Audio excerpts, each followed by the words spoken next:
हमारे arm forces के chief of defence staff. मैं आज अपने आप को खुशकिस्मत समझता हूं कि इस मौके पे जबकि हम 9वीं बार वेटरन्स डे का आज यहाँ मनाने का सिलसिला चला रहे हैं, मैं अपने आप को आपके दरमियान पाता हूं। अपने काम के सिलसिले में कुछ ऐसे दिन मुझे मिल जाते हैं जो यादगार के तौर पे फिर हमेशा के लिए रहते हैं। ये शायद एक ऐसा ही दिन होगा, क्योंकि मुझे आज आपके दरमियान थोड़ा सा समय बिताने का मौका मिल रहा है, और आप लोग वो हैं जिन्होंने इस मुल्क के लिए सारा कुछ दिया। आपके बारे में जब कहा जाता है तो ये कहा जाता है, वो कहते हैं जब आप घर जाओगे तो उनको वहां पे बता देना कि उनके कल के लिए हमने अपना आज कुर्बान किया। आप वो लोग हो जिन्होंने अपने कल का फिक्र नहीं किया। आप वो हो जिन्होंने अपनी जान की परवाह नहीं की। आप वो जिन्होंने ये कहा कि मुल्क की एकता, मुल्क की अखंडता के लिए हमसे जो भी कुर्बानी मांगी जाए हम वो कुर्बानी देने के लिए तैयार हैं, और आपने दी भी। आपने अपना फर्ज भरपूर तरीके से निभाया। अब हमारा फर्ज है कि हम अपना जो है अपना काम करें और आपका ख्याल रखें। आपने मुल्क का ख्याल रखा, मुल्क का ख्याल रखते हुए आपने हम सब का ख्याल रखा। हम रात को चैन की नींद सोते हैं ये जानते हुए कि सरहदों पे आप जैसे लोग खड़े हैं। आप हैं जो हमारे इस मुल्क के दुश्मनों का मुकाबला करेंगे। आप हैं जो हमारी सुरक्षा का पूरी तरह से बंदोबस्त करेंगे। आप हैं जो ये तय करते हैं कि हम अपनी रोजमर्रा की जिंदगी जो है आराम से बिता पाएं। और अब हमारा फर्ज बनता है कि आपकी कोई मुश्किल ना रहे, आपकी कोई परेशानी ना रहे, आपको कोई तकलीफ ना हो। और ये जब हम करें तो हमें ये समझ के नहीं करना चाहिए कि हम आप पे एहसान कर रहे हैं, क्योंकि ये हमारा फर्ज है। हम आपका किया हुआ एहसान चुका रहे हैं। आपने जो इस मुल्क के लिए किया, आपने हमारे ऊपर एक बहुत बड़ा एहसान किया है। अब हमारा फर्ज बनता है कि आपकी खिदमत करके, आपके मुतालबे हल करके, आपके मुश्किलात कम करके हम अपना फर्ज निभाएं। और मैं आज इस मौके पे आप सबको यकीन दिलाना चाहता हूं कि जम्मू कश्मीर हुकूमत के तरफ से जितना अभी तक हमने किया है वो हम जारी रखेंगे। लेकिन अगर कहीं पर कोई कोताही रही हो, कोई खामी रही हो, कोई कमजोरी रही हो, तो हमारे तक वो पहुंचा दीजिएगा ताकि हम उसको दुरुस्त करें। हमारी कोशिश रहेगी कि रिक्रूटमेंट में जहां रिजर्वेशन का सिलसिला आपके लिए रखा गया है उसको पूरी तरह से इस्तेमाल किया जाए। जो माली मदद की जाती है, जो स्कीम्स के तहत फाइनेंशियल सपोर्ट आपको मिलता है, उसमें किसी तरह की रुकावट नहीं होनी चाहिए। उसमें वक्त पे आपको जो माली मदद मिलनी चाहिए वो आप तक पहुंच जानी चाहिए। कोशिश ये रही है कि एक सर्विसमैन और हमारे दरमियान जो ताल्लुकात हैं उनको और बेहतर और ज्यादा मजबूत किया जाए।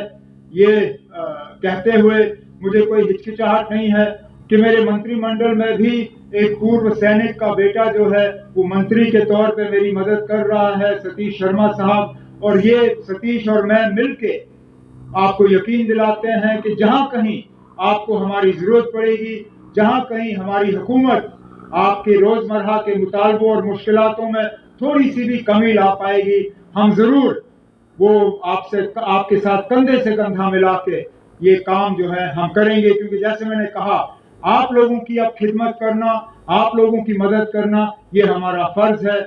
संपूर्ण राष्ट्र को स्मरण दिलाता है कि अगर हम आत्मगौरव के साथ मस्तक ऊंचा करके दुनिया की तीसरी बड़ी आर्थिक ताकत बनने जा रहे हैं तो उसके पीछे हमारे वेटरन्स का तप भी शामिल है, उनका परिश्रम और बलिदान भी शामिल है। मैं देश के आदरणीय प्रधानमंत्री श्रीमान नरेंद्र मोदी जी तथा भारत के रक्षा मंत्री आदरणीय श्री राजनाथ सिंह जी के प्रति हृदय से कृतज्ञता ज्ञापित करना चाहूंगा, जिन्होंने वीरता और बलिदान के प्रतीक भूतपूर्व सैनिकों के सम्मान में हर वर्ष 14 जनवरी को इस पावन और पवित्र दिवस को एक बड़े उत्सव के रूप में मनाने का फैसला लिया है। इस दिन हमारी सशस्त्र सेना के प्रथम commander in chief field marshal KM. Cariappa साहब सेवानिवृत्त हुए थे। लेकिन ये भी बहुत बड़ा तथ्य है कि सैनिक तो कभी रिटायर होता ही नहीं। उसका रण क्षेत्र अवश्य बदल जाता है, लेकिन राष्ट्र को वैभव के शिखर पर ले जाने के लिए उसकी जिम्मेदारियां कभी कम नहीं होती। अपने सेवा काल में रक्त से विजय गाथा लिखने वाले सैनिक रिटायरमेंट के पश्चात भारतवर्ष की संपन्नता और समृद्धि के उपाय करने में सदैव लगे रहते हैं, जिसे मैं समाज की सबसे बड़ी प्रेरणा शक्ति मानता हूं। हमारे यहाँ तो हमारी संस्कृति में प्रार्थना भी की गई, वयम राष्ट्रे जागृयाम पुरोहिता, अर्थात हम राष्ट्र में आगे स्थिर होकर सदैव जागते रहें। इस प्रार्थना का जीवन स्वरूप मुझे अगर कहीं दिखाई देता है तो अपने वेटरन्स में नजर आता है, जो स्वयं भी जागते हुए राष्ट्रीय मन को सदैव जगाते रहते हैं और विशाल जनशक्ति को राष्ट्र निर्माण के लिए प्रेरित भी करते हैं। आत्मशक्ति, पौरुष, आत्मनिर्भरता, समर्पण, त्याग, पराक्रम, सेवा और बलिदान, ये कुछ ऐसे शब्द हैं जो युद्ध के मैदान में तो सैनिकों के लिए निर्णायक साबित होते हैं, लेकिन शांति के दिनों में भी हमारे वेटरन्स का अचूक हथियार बनकर सामाजिक न्याय के साथ सर्वांगीण उन्नति का प्रयत्न करते हुए युद्ध में कुर्बानी देकर राष्ट्र ने जो लाभ प्राप्त किए हैं उसे संरक्षित रखने में मदद करती है। आज हमारा देश जिस तीव्र गति से समृद्धि और विकास की ओर आगे बढ़ रहा है, उसमें जल थल नभ में अपने जीवन का हर क्षण खपाने वाले सैनिक, भूतपूर्व सैनिक और उनके परिवारों का बड़ा भारी योगदान है। और निजी तौर पर मैं मानता हूं कि किसी भी राष्ट्र के जीवन में चहुमुखी प्रगति तभी संभव है जब वो सुरक्षा के प्रति निश्चिंत हो। सीमाओं पर तैनात सैनिक राष्ट्र की सुरक्षा और विकास दोनों की गारंटी है। और ऋग्वेद में तो हमारे ऋषियों ने यहाँ तक प्रार्थना की, उच्च यशो महते सौभाग्य, अर्थात महान सौभाग्य के लिए पूरे पौरुष के साथ उठो और उसे प्राप्त करो।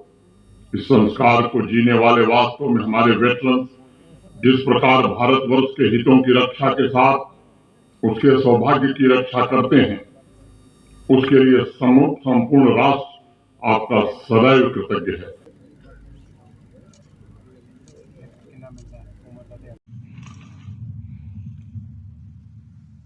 हमारे जम्मू कश्मीर के माननीय उपराज्यपाल श्री मनोज जी सिन्हा, जम्मू कश्मीर के माननीय मुख्यमंत्री जनाब उमर अब्दुल्ला साहब, मिनिस्टर जल शक्ति जनाब Javed Ahmed Rana, Shri Satish Sharma, minister government of Jammu Kashmir Shri Jugal Kishore ji Sharma, member of parliament Jammu Kashmir general Anil Chauhan, chief of defence staff, lieutenant general MV Suchindra Kumar, GOC-in-C northern command, Shri Atal Dulloo, chief secretary Jammu Kashmir, यहाँ मौजूद अन्य हमारे सारे जनप्रतिनिधिगण, अधिकारी वर्ग, हमारे सभी सम्मानित वेटरन्स, वीर नारियां और मेरे मीडिया के मित्रों, वेटरन डे के अवसर पर आज अखनूर में आप सबके बीच आना मैं मानता हूं कि हमारे लिए बहुत ही एक प्रसन्नता का विषय है। मैं यहां उपस्थित और पूरे देश के सारे वेटरन्स और उनके परिवारजनों को मकर संक्रांति और नव वर्ष की हार्दिक शुभकामनाएं देता हूं। ऐसा माना जाता है कि मकर संक्रांति का दिन अपने परिवार वालों के साथ मनाया जाना चाहिए। तो आज मैं अपनी लार्जर फैमिली यानी हमारे वेटरन्स के साथ संक्रांति का पर्व मनाने आप सबके बीच यहां आया हूं। साथियों, नाम इसके भले ही अलग अलग हों, लेकिन आज के दिन का उल्लास पूरे देश में एक जैसा ही रहता है। इसलिए इस मंच से मैं आज के दिन का उत्सव मनाने वाले हर एक भारतीय को अपनी तरफ से ढेर सारी हार्दिक शुभकामनाएं देता हूं। और ये अच्छी बात है कि इस बार का वेटरन्स डे समारोह हम सब अखनूर कश्मीर में मना रहे हैं। यह निश्चित रूप से हमारे लिए बहुत बड़ा क्षण है, क्योंकि आप देखिए 3 वर्षों से जाने अनजाने में या फिर चाहे अनचाहे सरकारों ने कश्मीर को अलग तरीके से ट्रीट किया है। इसका परिणाम यह हुआ है कि हमारे कश्मीरी भाई बहन कभी भी उस तरह का जुड़ाव महसूस नहीं कर पाए। मैं इतिहास के उन पन्नों को नहीं पलटना चाहता हूं, मैं बस यही कहना चाहता हूं कि वो पुराने दिन अब चले गए। अब हमारी सरकार की सबसे बड़ी प्राथमिकता है कि हमें कश्मीर और देश के बाकी हिस्सों में जो भी थोड़ी बहुत दिलों की दूरियां रही होंगी उसको मिटा देना है। और मैं उमर अब्दुल्ला साहब जो यहाँ के मुख्यमंत्री हैं, मैं उनको बधाई देना चाहता हूं। इस दिशा में उनके द्वारा कदम उठाए जा रहे हैं। सरकार में आने के बाद हम अपने प्रयासों को जमीनी धरातल पर लेकर आए हैं। इस हमारे लिए कश्मीर क्या है यह ज्यादा बतलाने की जरूरत नहीं है। अखनूर में वेटरन्स डे का मनाया जाना इस बात को साबित करता है कि हमारे दिल में जो स्थान दिल्ली का है वही स्थान अखनूर का है, वही स्थान यह कश्मीर का है। हिमालय की तलहटी में स्थित यह क्षेत्र अपने आप में बहुत ही सुंदर जगह तो है ही, इसके साथ साथ इस स्थान का एक ऐतिहासिक महत्व भी है। कहा जाता है कि यहाँ की गुफाओं में पांडव अपने वनवास के दौरान रुके थे। जो जिस म्यूजियम का आज मैंने लोकार्पण किया है उस म्यूजियम में इसे दर्शाया गया है।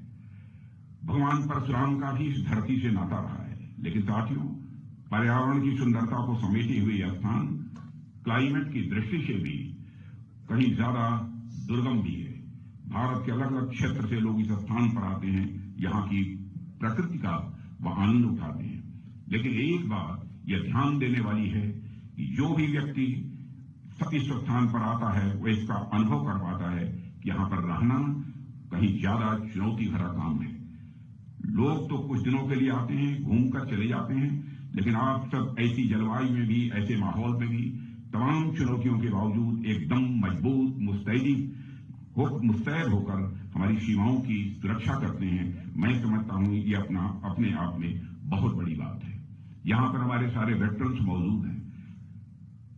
बहुत बड़ी संख्या में हमारे सेना के जवान भारत की सीमाओं की रक्षा करने के लिए और आतंकवाद को शिकस्त देने के लिए अपना बलिदान भी देते हैं। मैं कभी यदि विचार करता हूं कि क्या कारण है, कौन सी वह भावना है कि हमारे सेना के जवानों को देश की सीमाओं की सुरक्षा के लिए अथवा इस आतंकवाद से मुक्ति दिलाने के लिए अपना सर्वस्व न्यौछावर करने की प्रेरणा देती है, तो स्वाभाविक रूप से मैं इस नतीजे पर पहुंचता हूं। मान, सम्मान, स्वाभिमान हर मनुष्य के हृदय की यह बलवती भावना होती है। व्यक्तिगत सम्मान, मान यह होता है, स्वाभिमान होता है। परिवार का और समाज का जिसमें हम पैदा हुए हैं उसका भी मान, सम्मान, स्वाभिमान होता है। जिस देश के हम नागरिक हैं उसका भी एक मान, सम्मान, स्वाभिमान होता है। मान, सम्मान, स्वाभिमान को लेकर ही शायद यह भावना लोगों के अंदर पैदा होती होगी। हम अपना प्राण न्यौछावर कर देंगे लेकिन अपने देश की सीमाओं की सुरक्षा करके ही रहेंगे, यह संकल्प उनके मन के अंदर पैदा होता है। जिस समय हमको आजादी हासिल नहीं हुई थी उस समय चंद्रशेखर आजाद, सरदार भगत सिंह, अशफाकुल्ला जैसे जवानों ने हंसते हंसते भारत माता की पैरों में पड़ी बेड़ियों को काटने के लिए अपना सर्वस्व बलिदान कर दिया। कौन सी वह प्रेरणा थी जिसने उन्हें अपना सर्वस्व बलिदान करने की भावना उनके अंदर यह पैदा की? वह प्रेरणा थी मान, सम्मान और स्वाभिमान की, देश के मान, सम्मान और स्वाभिमान की भावना, जिसके लिए उन्होंने अपना सर्वस्व न्यौछावर किया। चंद्रशेखर आजाद इसी इलाहाबाद के कंपनी गार्डन में अपनी रिवाल्वर की गोलियों से अपने अंग्रेज दुश्मनों को भूनते भूनते जब रिवाल्वर की अंतिम गोली शेष बची तो उन्हें इस बात की चिंता सताने लगी कि कहीं विदेशियों के रिवाल्वर की विदेशी गोली हमारे जिस्म में प्रवेश कर हमारे जिस्म को नापाक न कर दे। इसलिए उन्होंने अपने रिवाल्वर की अंतिम गोली अपने ही सीने में दाग लेने का काम किया था। तब जाकर यह भारत आजाद हुआ है। कौन भूल सकता है उस अशफाकुल्ला खान को? 21 साल की जवानी थी, मां कहती थी बेटा शादी कर ले, लेकिन अशफाकुल्लाह के दिल में तो आजादी हासिल करने की दीवानगी थी। बार बार वह मां के आग्रह को टाल देता था। लेकिन अंग्रेजों की हत्या करने के मामले में जब फांसी की सजा हुई, फांसी के तख्त पर ले जाया गया, तो मजिस्ट्रेट ने पूछा, बोलो अशफाकुल्लाह, तुम्हारी अंतिम मुराद क्या है? जो भी तुम्हारी अंतिम मुराद होगी, यह संदेश तुम्हारी मां तक पहुंचा दिया जाएगा। बहादुर अशफाकुल्लाह, राष्ट्रीय स्वाभिमान के धनी अशफाकुल्लाह खान ने मुस्कुराते हुए यह कहा कि मेरी मां की अंतिम इच्छा थी कि अशफाकुल्लाह उसका बेटा शादी कर ले। आज मैं यहां पर खड़ा हूं, जाकर मेरी मां तक यह संदेश पहुंचा दे कि तुम्हारा बेटा आज फांसी के तख्त पर खड़े होकर तुम्हारी मुराद पूरी करने जा रहा है। यह स्वाभिमान की भावना थी, राष्ट्रीय स्वाभिमान की भावना थी, जिसने चंद्रशेखर आजाद, सरदार भगत सिंह, अनगिनत ऐसे लोग हैं जिनको कि देश के लिए अपना सर्वस्व न्यौछावर करने की प्रेरणा दी। और मैं मानता हूं कि हमारे देश की सीमाओं की सुरक्षा में भी जिन लोगों ने अपना बलिदान दिया है, सेना में शामिल होने का जो फैसला करते हैं, उनके अंदर भी यही राष्ट्रीय स्वाभिमान की भावना है जो उन्हें प्रेरित करती है। जानते हैं हमारी जिंदगी कभी भी जा सकती है, और इस सच्चाई को समझते हुए भी वो सेना में शामिल होते हैं, अपना बलिदान देते हैं, भारत की आन बान शान की व सुरक्षा की अपनी जिम्मेदारी का बखूबी यहां पर निर्वाह करते हैं। आज यदि वेटरन्स डे पर यहां पर मौजूद हूं तो मैं शीश झुकाकर सारे वेटरन्स को और उनके सभी परिवार के सदस्यों को जहां मैं नमन करता हूं, वहीं पर आप सबके बीच यहां पर खड़ा हूं। तो जो आज हमारे बीच नहीं है, जिन्होंने देश की सीमाओं की सुरक्षा के लिए अपना सब कुछ न्यौछावर कर दिया, उनकी भी स्मृति को, उनकी याद को मैं एक बार पुनः नमन करना चाहता हूं। साथियों, बातें बहुत सारी हैं, बहुत विस्तार में नहीं आना चाहूंगा, लेकिन वेटरन्स का जहां तक प्रश्न है, वेटरन्स के लिए सरकार ने बहुत सारे कदम उठाए हैं। मैं ये नहीं कहना चाहता कि सरकार ने जो कुछ भी कदम उठाए हैं, जो भी फैसले सरकार ने लिए हैं, वह सब पर्याप्त हैं।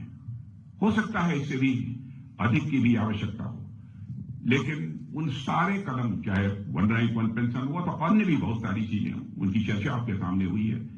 मैं ज्यादा समय इस संबंध में नहीं लेना चाहता, लेकिन एक काम जो इधर नए वर्ष में जब अधिकारियों की बैठक थी, उसमें मैंने निर्देश दिया था कि हमारी सरकार ने दूर दराज के इलाकों में रहने वाले पूर्व सैनिकों और उनके परिजनों की सहूलियत के लिए मोबाइल मेडिकल यूनिट एवं दवाओं की डोर स्टेप डिलीवरी कराने का एक महत्वपूर्ण निर्णय लिया है, और इसके आवश्यक निर्देश भी हमारी तरफ से दे दिए गए हैं।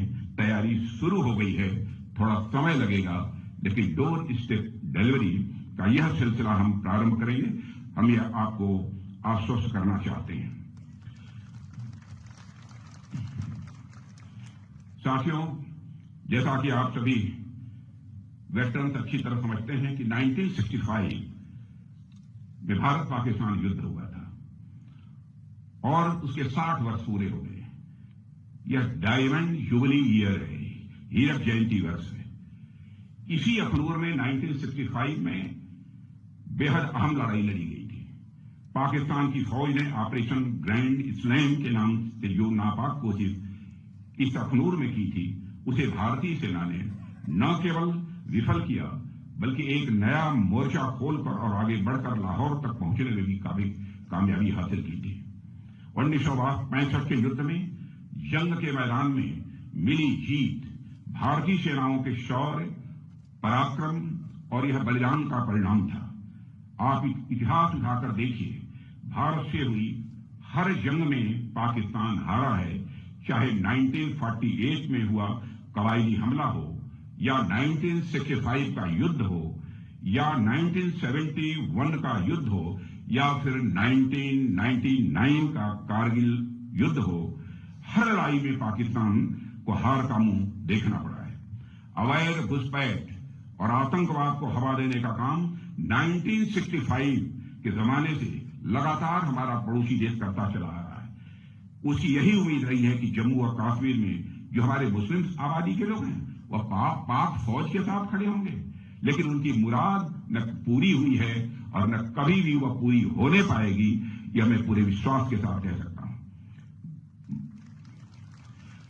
क्योंकि आपने देखा होगा न तो 1965 में यहां के लोगों ने पाकिस्तान का साथ दिया, न ही आतंकवाद के इस दौर में साथ दिया, बल्कि आतंकवाद से लड़ते लड़ते हमारे कई मुस्लिम भाइयों ने भी अपनी शहादत दी है। मोहम्मद उस्मान को भी मैं नहीं भूल सकता। पहले ऐसे मुस्लिम व सैनिक थे जिन्होंने देश की सीमाओं की सुरक्षा के लिए अपना बलिदान दिया था। पाकिस्तान अपनी तरफ से पूरी ताकत झोंकता है कैसे भारत को डिस्टेबलाइज किया जाए। इसके बावजूद पाकिस्तान ने आज तक आतंकवाद का दामन नहीं छोड़ा है। आज भी 80% से अधिक आतंकवादी पाकिस्तान से ही भारत में आते हैं। सीमा पार से जारी आतंकवाद 1965 में ही समाप्त हो गया होता यदि तत्कालीन सरकार ने जंग के मैदान में मिली कई स्ट्रेटेजिक एडवांटेज को बातचीत की मेज पर स्ट्रेटेजिक एडवांटेज में न बदल दिया होता। स्ट्रेटेजिक एडवांटेज हमको मिली थी, लेकिन बातचीत की मेज पर स्ट्रेटेजिक एडवांटेज में हम नहीं बदल पाए। यह आरोप नहीं है, जो हुआ उसके पीछे उस समय उनकी कुछ सोच रही होगी, उसकी चर्चा मैं यहां पर नहीं करना चाहता। साथियों, 1965 के युद्ध में भारतीय सेनाओं ने हाजी पीर पर तिरंगा लहराने में सफलता हासिल की, मगर उसे बातचीत की मेज पर छोड़ दिया गया। यदि न हुआ होता तो शायद आतंकवादियों की घुसपैठ के रास्ते उसी समय बंद हो गए होते, मैं ऐसा मानता हूं। इसकी शुरुआत हमने जम्मू और कश्मीर से धारा 377 समाप्त करके की है। आज यहां हालात काफी हद तक बदले हैं, इस सच्चाई को सभी को स्वीकार करना पड़ेगा। जम्मू कश्मीर बिना पीओके के अधूरा है, भारत के माथे का मुकुट मणि है। वैसे भी पीओके पाकिस्तान के लिए एक फॉरेन टेरिटरी से अधिक कुछ नहीं है। पीओके में रह रही अवाम को एक डिग्निफाइड लाइफ से महरूम रखा जा रहा है। उन्हें मजहब के नाम पर हिंदुस्तान के खिलाफ बरगलाने और उकसाने की कोशिश पाकिस्तान के हुक्मरानों द्वारा यह बराबर की जा रही है। हाल ही में पीओके के इल्लीगल वजीर आजम अनवारुल हक ने हिंदुस्तान के खिलाफ जो जहर उगला है वह पाकिस्तान की ही साजिश का हिस्सा है। पीओके के वजीर आजम अनवारुल हक जो आज कह रहे हैं वही भारत विरोधी एजेंडा पाकिस्तान के हुक्मरानों ने जनरल जियाउल हक के जमाने से चलाया हुआ है। पीओके की जमीन का इस्तेमाल आतंकवाद का खतरनाक कारोबार चलाने में किया जा रहा है। यह बात आज मैं खुलकर कहना चाहता हूं। वहां आज भी आतंकवादियों के लिए ट्रेनिंग कैंप चलाए जा रहे हैं। सीमा से सटे हुए इलाकों में लॉन्च पैड बने हुए हैं, इसकी पक्की जानकारी है। भारत सरकार को सब पता चल रहा है। पाकिस्तान को इनको खत्म करना ही होगा, नहीं तो डाट डाट डाट।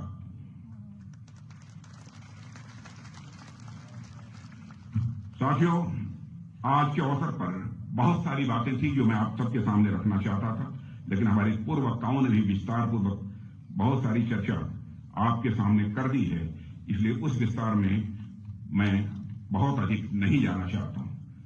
अपनी बात को और आगे न बढ़ाते हुए यहीं पर एक बार पुनः आप सब वेटरन्स जो यहां पर मौजूद हैं, हमारी जो वीर नारियां यहां पर मौजूद हैं, और सारे भारत के जो हमारे वेटरन्स और वही वेटरन्स जो दुनिया के दूसरे देशों में भी रहते हैं, वहां भी कामकाज कर रहे हैं, उनको और उनके परिवार के प्रति हृदय से सम्मान की अभिव्यक्त करते हुए और मकर संक्रांति 9 वर्ष की पुनः हार्दिक शुभकामनाएं देते हुए अपना निवेदन यहीं समाप्त करता हूं।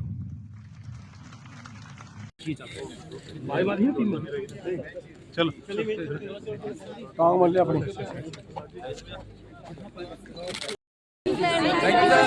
Thank you sir.